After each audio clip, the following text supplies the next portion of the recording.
ஒரு நிமிஷம் கற்பனை செஞ்சு பாருங்க. நீங்க ஒரு முக்கியமான பயணத்துல இருக்கீங்க.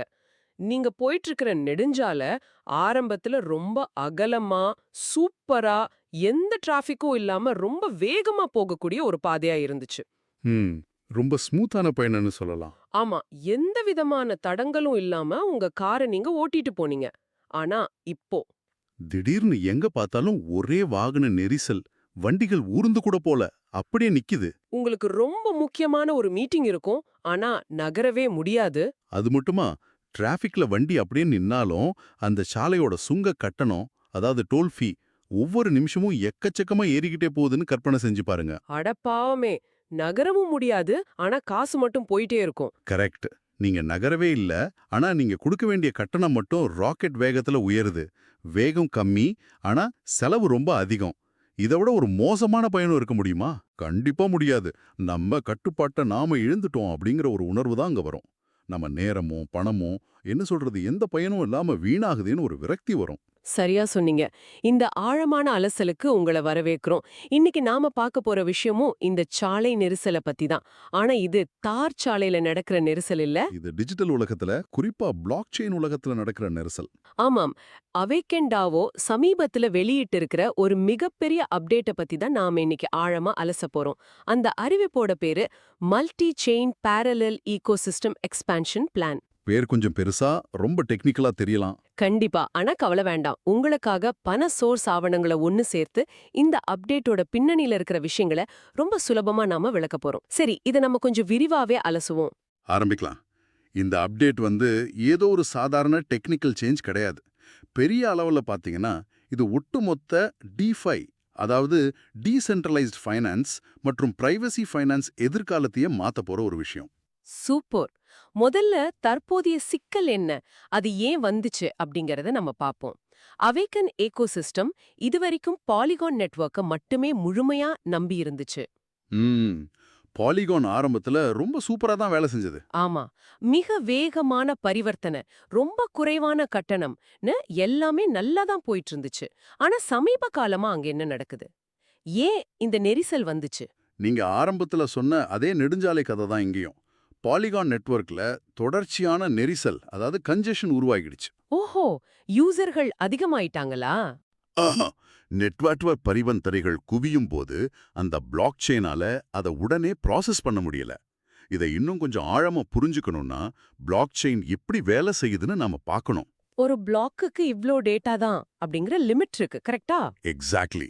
ஒவ்வொரு பிளாக்லயும் குறிப்பிட்ட அளவு டேட்டாவை மட்டுமே சேமிக்க முடியும். பாலிகான் ரொம்ப பாப்புலர் ஆனதால அதிகமான மக்கள் அதை ஒரே நேரத்துல பயன்படுத்த ஆரம்பிச்சாங்க. அதாவது ஒரே நேரத்துல ஆயிரக்கணக்கான கார்கள் ஒரே டோல்கேட்ட நோக்கி போற மாதிரி. சரியா சொன்னீங்க. இதனால ஒட்டுமொத்த நெட்வொர்க்கோட செயல்பாட்டு திறனும் எஃபிஷியன்சியும் ரொம்பவே குறைஞ்சிடுச்சு. வேகம் குறைஞ்சது ஒரு பக்கம் இருந்தாலும், அந்த கேஸ் கட்டணங்கள், அதான் கேஸ் ஃபீ, அது ஏன் திடீர்னு இவ்ளோ அதிகமா ஏறுது? அதுதானே யூசர்கள ரொம்பவே பாதிக்குது. கண்டிப்பா.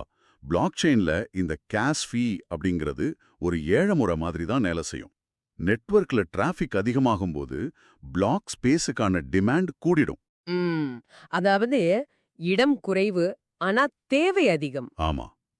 அப்போ யூசர்கள் என்ன பண்ணுவாங்கன்னா, தங்களோட டிரான்சாக்ஷன் முதல்ல நடக்கணும் அப்படிங்கிறதுக்காக அதிகமா கட்டணம் கொடுக்க முன்வருவாங்க. நான் உங்கள விட அதிக காசு தர்றேன். என் வேலைய முதல்ல முடிங்கன்னு போட்டி போடுவாங்க. கரெக்ட். அதனால தான் கேஸ் கட்டணங்கள்ல மிகப்பெரிய ஏற்ற இறக்கங்கள், வாலட்டிலிட்டி வருது. ஒரு பரிவர்த்தனைக்கு நாம எவ்வளவு செலவு பண்ண போறோம்னே கணிக்க முடியாத நிலைமை வந்துருச்சு. ஆக, ஒரு குறிப்பிட்ட சிங்கிள் பிளாக் செயின மட்டுமே நம்பி இருக்கிறதுல இருக்கிற பெரிய ஆபத்து இதுதான். அந்த ஒற்றை சங்கிலியில ஏதாவது பிரச்சனை வந்தா, ஒட்டுமொத்த சிஸ்டமும் முடங்கிடும். ஆமா, இத அவேக்கன் ஈகோசிஸ்டமோட திறனையும் யூசர்களோட அனுபவத்தையும் ரொம்பவே பாதிச்சிடுச்சு. இதுக்கு ஒரு மாற்று வழி வேணும்னு அவங்க முடிவு பண்ணிருக்காங்க. சரியா சொன்னீங்க. இங்கே தான் அவேக்கன் ஒரு மிக முக்கியமான முடிவை எடுத்திருக்காங்க. இந்த சிங்கிள் செயின் சிக்கலுக்கு தீர்வா அவங்க multi chain parallel ecosystem architecture அப்படிங்கிற புது கட்டமைப்பு கொண்டு வராங்க. இங்க தான் விஷயம் ரொம்பவே இன்ட்ரெஸ்டிங்கா போகுது. இப்போ பாலிகான்ல பிரச்சனைன்னா, அவங்க பாலிகானை விட்டுட்டு வேற ஏதாவது புது நெட்வொர்க்குக்கு போயிருக்கலாமே. ம். ஆனா அவங்க அப்படி பண்ணல. அதுதான் ஆச்சரியம். அவேக்கன் இனி பாலிகானை விட்டு வெளிய போகாது. அதுக்கு பதிலா பாலிகான் மற்றும் புதுசா வந்திருக்கிற அனூபிஸ் செயின் இது ரெண்டுலயுமே ஒரே நேரத்துல செயல்படும்னு சொல்லிருக்காங்க. ஆமா, இது ஒரு டியூவல் செயின் ஆர்கிடெக்சர். இது எப்படி சாத்தியம்? எனக்கு ஒரு சந்தேகம். உலகத்துல அத்தனை பிளாக் செயின்கள் இருக்கும்போது ஏன் குறிப்பா இந்த அனூபிஸ் செயினை தேர்ந்தெடுக்கணும்? மிக சிறந்த கேள்வி. இதுல ஆச்சரியமான விஷயம் என்னன்னா, அனுபிஸ் அப்படிங்கிறது சும்மா இன்னொரு சாதாரண பிளாக் செயின் கிடையாது. அப்புறம் அதுல என்ன ஸ்பெஷல்? இது பிரைவசி, அதாவது தனியுரிமைக்கு ரொம்ப முக்கியத்துவம் தர்ற ஒரு நிதியியல் block chain, financial public chain சொல்லுவாங்க. இதை அவங்க தேர்ந்தெடுத்ததுக்கு 2 முக்கிய காரணங்கள் இருக்கு. என்னென்ன காரணங்கள்? முதல் காரணம், இது EVM, அதாவது எத்தேரியம் வெர்ச்சுவல் மெஷின் கட்டமைப்புல இயங்குது. 2வது காரணம், இதோட பிரைவசி அம்சங்கள். ஒரு நிமிஷம் இருங்க. இந்த இவிஎம் கட்டமைப்புனா என்னங்கிறத நம்ம நேயர்களுக்கு கொஞ்சம் சுலபமா விளக்கிடுவோம். இது ஒரு கம்ப்யூட்டர் ஆபரேட்டிங் சிஸ்டம் மாதிரி வச்சுக்கலாமா? ரொம்ப சரியான ஒப்பீடு. எத்தேரியம் வெர்ச்சுவல் மெஷின் அப்படிங்கிறத விண்டோஸ் இல்லனா ஆண்ட்ராய்டு OS மாதிரி நினைச்சுக்கோங்க. அதாவது நான் ஒரு ஆப் உருவாக்குறேன்னா அதை ஆண்ட்ராய்டுல வேலை செய்யும்படி உருவாக்கணும். நீங்க எந்த பிராண்ட் ஆண்ட்ராய்டு ஃபோன் வாங்கினாலும் அதுல அந்த ஆப் கண்டிப்பா வேலை செய்யும், இல்லையா? அதே மாதிரி தான் இதுவும். ஓஹோ, அப்ப பாலிகான் நெட்வொர்க்கும் இதே EVM கட்டமைப்புல தான் இயங்குது. ஆமா, இப்போ இந்த அனூபிஸ் செயினும் அதே EVM கட்டமைப்புல இயங்குறதால அவேக்கன் தங்களோட பழைய சிஸ்டங்களை முழுசா மாத்தாமலேயே, புதுசா கோடிங் எதுவும் எழுதாமலேயே ரொம்ப சுலபமா இந்த புது செயின் கூட இணைய முடியும்.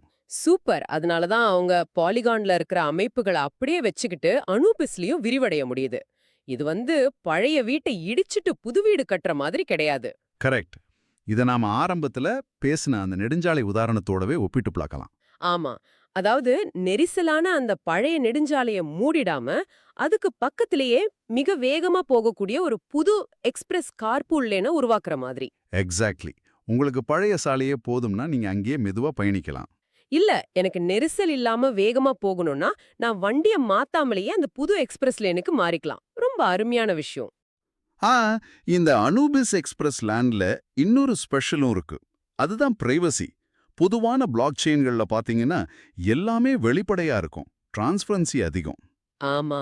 நம்ம வாலெட் அட்ரஸ் யாருக்காவது தெரிஞ்சிருச்சுன்னா, நம்ம கிட்ட எவ்ளோ பணம் இருக்கு, நம்ம யாருக்கு பணம் அனுப்புறோம்னு உலகத்துல இருக்கிற யாரு வேணாலும் பார்க்க முடியும்.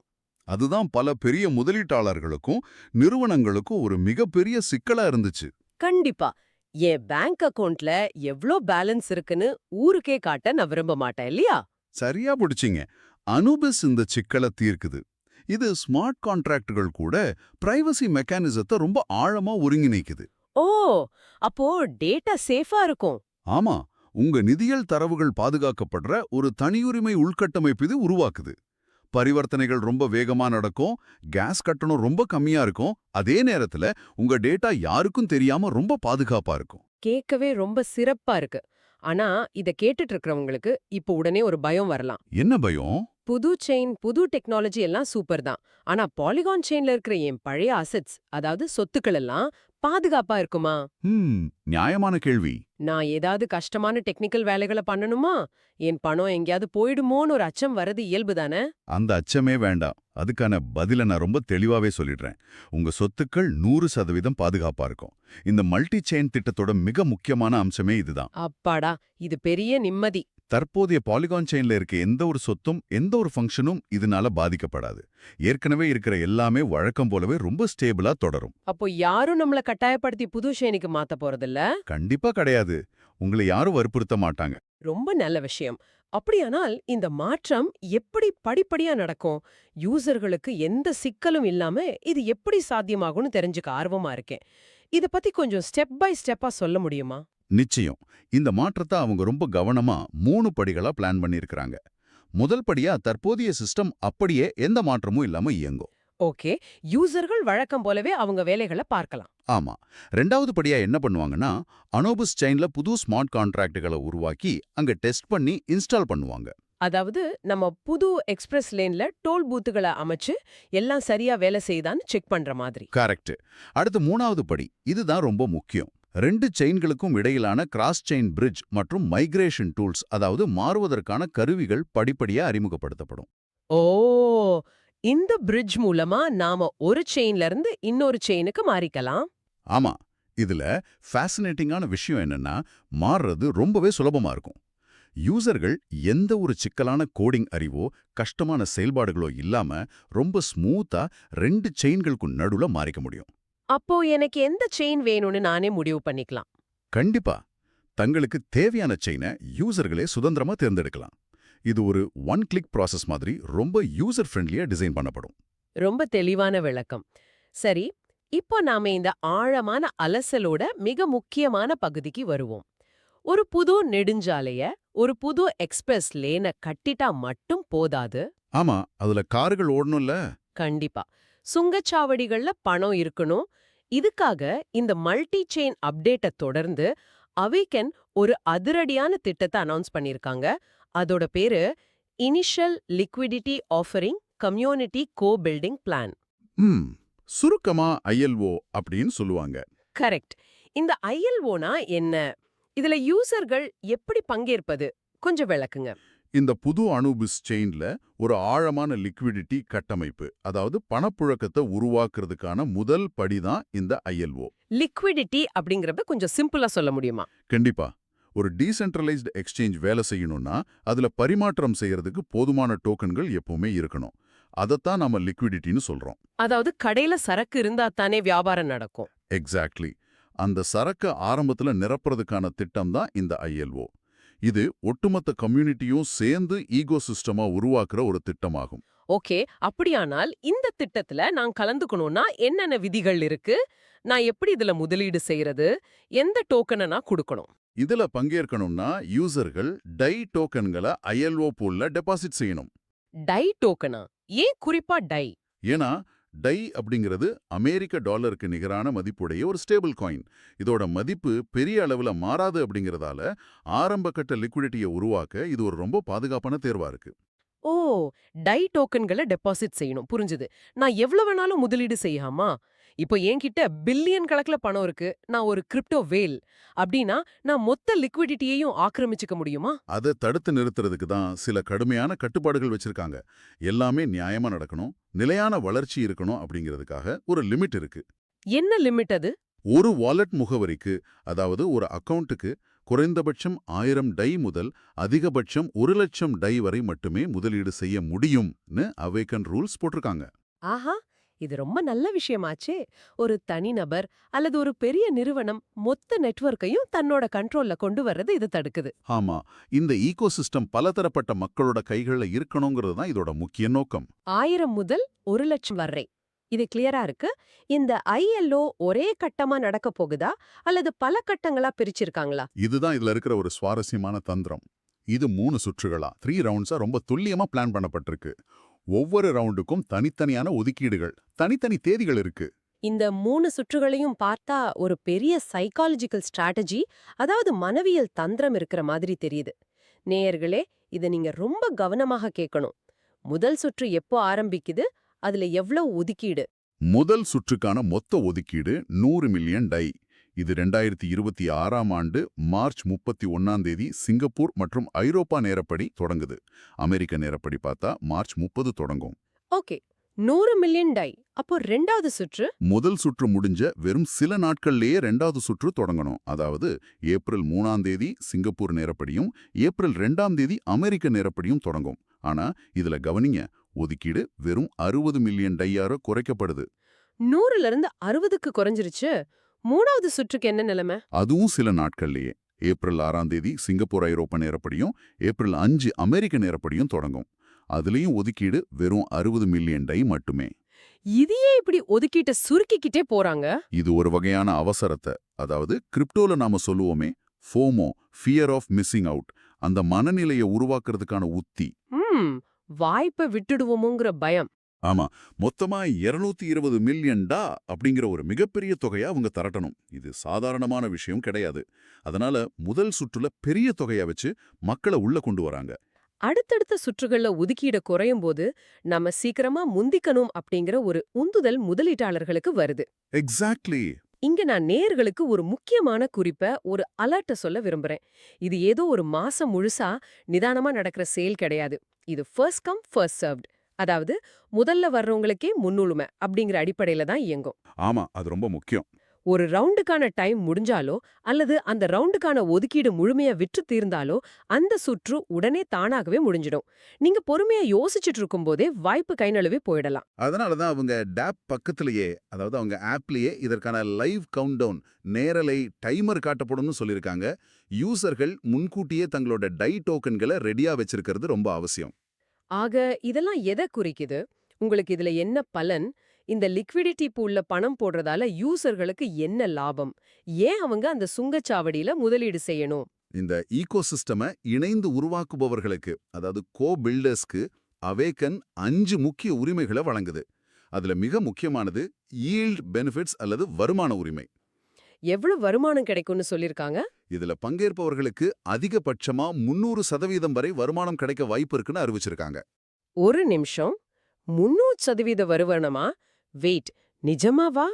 இன்னைக்கு இருக்கிற மார்க்கெட் சூழ்நிலையில இத கேட்டாலே கொஞ்சம் சந்தேகமா தான் இருக்கு. இதேதோ நடக்காத ஒண்ணு மாதிரியோ இல்ல அதிக ரிஸ்க் இருக்கிற மாதிரி தோணுது. எப்படி இவ்ளோ பெரிய லாபத்தை அவங்களால கொடுக்க முடியும்? இது பாதுகாப்பானதா? உங்க சந்தேகம் 100% நியாயமானது தான். கிரிப்டோ உலகத்துல இப்படிப்பட்ட வாக்குறுதிகளை நாம எப்பவுமே ஒரு விமர்சன கண்ணோட்டத்தோட தான் பார்க்கணும். ஆனா இங்க அவங்க இந்த 300%த்தை நேரடியாக பணமா, அதாவது டாலரா கொடுக்க போறதில்ல. ஓ, அப்ப எப்படி தருவாங்க?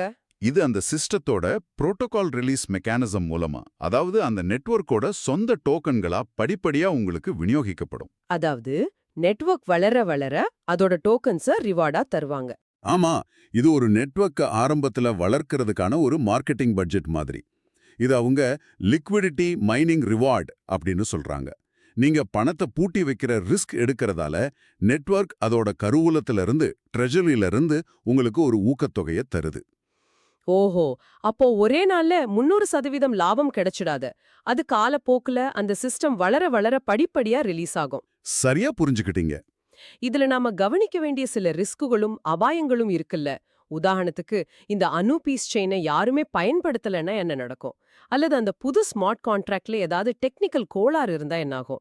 $1,00,000 மதிப்பிலான டைடோக்கன்களை லாக் செய்யறது சாதாரண ரிஸ்க் கிடையாதே. நிச்சயமா. நாம எப்பவுமே எந்த ஒரு திட்டத்தோட பாசிட்டிவ் பக்கங்களை மட்டும் பார்க்கக்கூடாது. நீங்க சொன்ன மாதிரி டெக்னிக்கல் ரிஸ்க் எப்பவுமே பிளாக் செயின்ல இருக்கும். கோட்ல ஒரு சின்ன தப்பு இருந்தாலும் ஹேக்கர்ஸ் பணத்தை திருட வாய்ப்பு இருக்கு. அது ஒரு பெரிய அபாயம்தான். ரெண்டாவது, அடாப்ஷன் ரிஸ்க். அனுபஸ் செயின் டெக்னிக்கலா சூப்பரா இருக்கலாம். ஆனா யூசர்கள் பாலிகானை விட்டுட்டு இங்க வர தயாரா இல்ல அப்படின்னா, நாம எதிர்பார்க்கிற அந்த 300% லாபம் இந்த லிக்விடிட்டி பூல்ல இது கிடைக்காது. முதலீடு செய்யறதுக்கு முன்னாடி இந்த 2 ரிஸ்க்குகளையும் யூசர்கள் கண்டிப்பா யோசிச்சு பார்க்கணும். மிக சரியான பார்வை. சரி, இப்ப இந்த ILO திட்டமோ அதோட 3 சுற்றுகளும் வெற்றிகரமா முடிஞ்சிடுச்சுன்னு வெச்சுப்போம். அதுக்கப்புறம் என்ன நடக்கும்? அடுத்த கட்டம் என்ன? ILO முடிஞ்ச பிறகுதான் ஈகோசிஸ்டம் அதோட மிக முக்கியமான அப்கிரேடு கட்டத்துக்குள்ளேயே நுழையும். இதுவரைக்கும் நம்ம பார்த்தது லிக்விடிட்டி அப்படிங்கிற ஒரு அடித்தளம், பேஸ்மெண்ட் அமைக்கிற வேலை மட்டும்தான். அப்போ இனிமேதான் மெயின் பிக்சர் ஆரம்பமாகுதா? ஆமா, இதுக்கப்புறம் அவேக்கன் புரோட்டோகால் முழுமையா அனுபிஸ் செயினுக்கு படிப்படியா தங்களோட கவனத்தை மாத்தும். அதாவது மைக்ரேஷன் நடக்கும். அது மட்டும் இல்லாம நெக்ஸ்ட் ஜெனரேஷனுக்கான லிக்விடிட்டி பூல் சிஸ்டம் அங்க உருவாக்கப்படும். வாவ், இதுதான் அவேக்கனோட அடுத்த கட்ட பாய்ச்சல்னு சொல்லலாம். கண்டிப்பா. இது டீசென்ட்ரலைஸ்டு ஃபைனான்ஸ் உலகத்துல ஒரு பெரிய தாக்கத்தை ஏற்படுத்தலாம். இது உண்மையிலே ஒரு மிகப்பெரிய பரிணாம வளர்ச்சி தான். சரி, நாம இந்த ஆழமான அலசலோட இறுதி பகுதிக்கு வந்துட்டோம். இன்னைக்கு நாம விவாதிச்சத நேயர்களுக்காக ஒரு சின்ன சுருக்கமா பார்த்துடலாம். சரி, சொல்லுங்க. அவேக்கன் டாவோ பாலிகான் நெட்வொர்க்ல இருக்கிற டிராஃபிக் நெரிசல், அப்புறம் அந்த கணிக்க முடியாத கேஸ் கட்டணம், இந்த சிக்கல்கள்லேருந்து விடுபட ஒரு புது வழிய கண்டுபிடிச்சிருக்காங்க. அவங்க பாலிகானை முழுசா கைவிடாம அனுபிஸ் அப்படிங்கிற ஒரு புது பிளாக் செயின் கூட இணைஞ்சு ஒரு இரட்டை சங்கிலி டியூவல் செயின் ஆர்கிடெக்சரை உருவாக்கியிருக்காங்க. ஆமா, இந்த அனுபிஸ் EVM கட்டமைப்புல இயங்குறதால அவங்களுக்கு மாற்றம் ரொம்ப ஈஸியா இருக்கு. அது மட்டும் இல்லாம யூசர்களோட எந்த ஒரு பழைய சொத்துக்களுக்கும் பாதிப்பு இல்லாம அவங்க புது செயினுக்கு ஸ்மூத்தா மாறிக்கிற வசதியும் ஏற்படுத்தியிருக்காங்க. அதே தொடர்ந்து இந்த புது ஈகோ சிஸ்டமை வளர்க்கறதுக்காக யூசர்களே நேரடியாக டை டோக்கன்களை முதலீடு செஞ்சு நெட்வொர்க்கோட லிக்விடிட்டியை உருவாக்குற ILO திட்டத்தையும் அனௌன்ஸ் பண்ணிருக்காங்க. அதுவும் 3 ரவுண்டா நடக்குது. சரியா தொகுத்து சொன்னீங்க. ஆரம்பத்துல நாம ஒரு நெரிசலான நெடுஞ்சாலையை பத்தி பேசணும் இல்லையா? இப்போ அவேக்கன் அந்த நெரிசலான சாலைக்கு பக்கத்திலேயே யாருக்கும் தெரியாம, அதாவது பிரைவசியோட பாதுகாப்பாவும் அதிவேகமாகவும் பயணிக்கக்கூடிய ஒரு புது எக்ஸ்பிரஸ் லேனை உருவாக்கியிருக்கு. ம். உங்களுக்கு வேணும்னா நீங்க பழைய சாலையிலேயே தொடர்ந்து பயணிக்கலாம், அல்லது எந்த சிரமமும் இல்லாம இந்த புது எக்ஸ்பிரஸ் சாலைக்கும் மாறிக்கலாம். அதற்கான டோல் பூத்களை நீங்களே முதலீடு செஞ்சும் கட்டலாம். என்ன பண்ணணும் அப்படிங்கிற தேர்வு உங்களுடையது. இந்த தேர்வு அப்படிங்கிற உரிமை தான் வெப்3 உலகத்தோட அடிப்படையே. ஆனா இந்த ஒட்டுமொத்த பேச்சும் எனக்குள்ள ஒரு ரொம்ப முக்கியமான கேள்வியை எழுப்புது. என்ன கேள்வி அது? இதுவரைக்கும் பிளாக் செயின் அப்படின்னாலே வெளிப்படைத்தன்மை, டிரான்ஸ்பரன்சி ரொம்ப முக்கியம்னு தான் நம்ம எல்லாரும் பேசிட்டு இருந்தோம். ஒவ்வொரு டிரான்சாக்ஷனும் உலகத்துல இருக்கிற எல்லாருக்கும் வெளிப்படையா தெரியணும், எந்த ரகசியமும் இருக்கக்கூடாது அப்படிங்கிறது தான் பிளாக் செயினோட தாரக மந்திரமாவே இருந்துச்சு. ஆமா, அது உண்மைதான். ஆனா இந்த சூழல்ல அனூபிஸ் மாதிரி பிரைவசிய மையமா வச்சு வர்ற அமைப்புகளோட வருகை அந்த வெளிப்படைத்தன்மை அப்படிங்கிற தாரக மந்திரத்தையே கேள்விக்குள்ளாக்குது. இது எதிர்கால வெப்3 பொருளாதாரத்தோட திசையே முழுசா மாத்துமா? இது உண்மையிலே ஆழமா சிந்திக்க வேண்டிய ஒரு விஷயம்தான். பிளாக் செயின்ல உங்க சொத்துக்களோட தனியுரிமை, அதாவது ஃபைனான்ஷியல் பிரைவசி அப்படிங்கிறது இனிமே ஒரு லக்ஸரியான ஆடம்பர வசதியா இல்லாம அது ஒரு அடிப்படை உரிமையா மாறப்போகுதா? வெளிப்படை தன்மைக்கும் தனியுரிமைக்கும் இடையிலான இந்த புது போராட்டத்துல எதிர்கால டிஜிட்டல் பொருளாதாரம் எந்த பாதையை தேர்ந்தெடுக்க போகுது? இந்த கேள்வியோட இன்றைய ஆழமான அலசல நாம நிறைவு செய்யறோம். தொடர்ந்து சிந்தியுங்கள்.